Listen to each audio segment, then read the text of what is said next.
ప్రియులారా, ఒకరోజు ఒక వ్యక్తి కోకిల దగ్గరకు వెళ్ళి కోకిలతో ఇలా అన్నాడు, నీవు నల్లగా లేకపోయి ఉంటే ఎంత బాగుండేది అని అన్నాడు. రెండవది సముద్రం దగ్గరకు వెళ్ళాడు.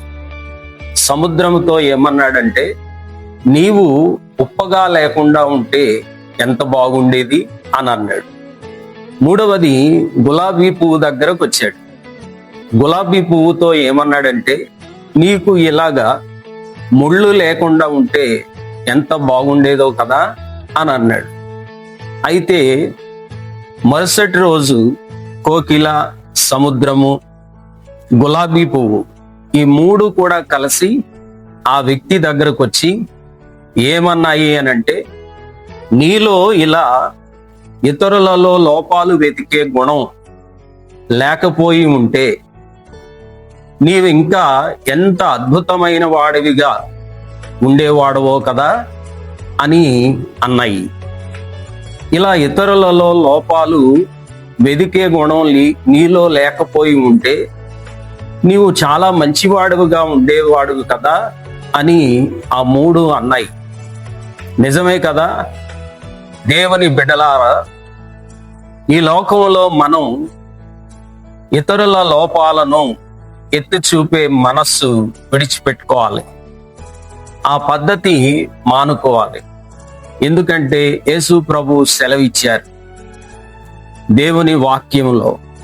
మత్తయి సువార్త 7వ అధ్యాయం 3వ వచనములో ఆయన ఇలాగు చెప్పారు, నీ కంటిలోనున్న దూలము నెంచక నీ సహోదరుని కంటిలోనున్న నలుసును చూచుట ఎలా అని యేసు ప్రభు ఉద్బోధించారు.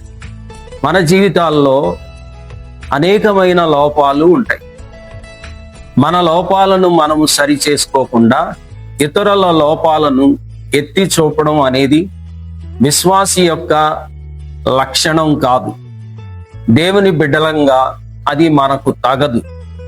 ఒక వ్రేలు ఇతరుల వైపు చూపిస్తే 4 వ్రేళ్లు మన వైపు చూపిస్తున్నాయి అనే సామెత ఈ లోకంలో ఉంది కదా.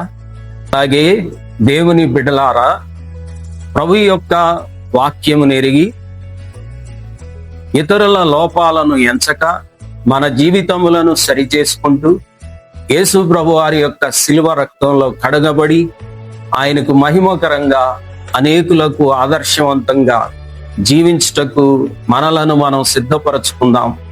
అందుకు ప్రభు కృప మనకు తోడై ఉండి నడిపించును గాక.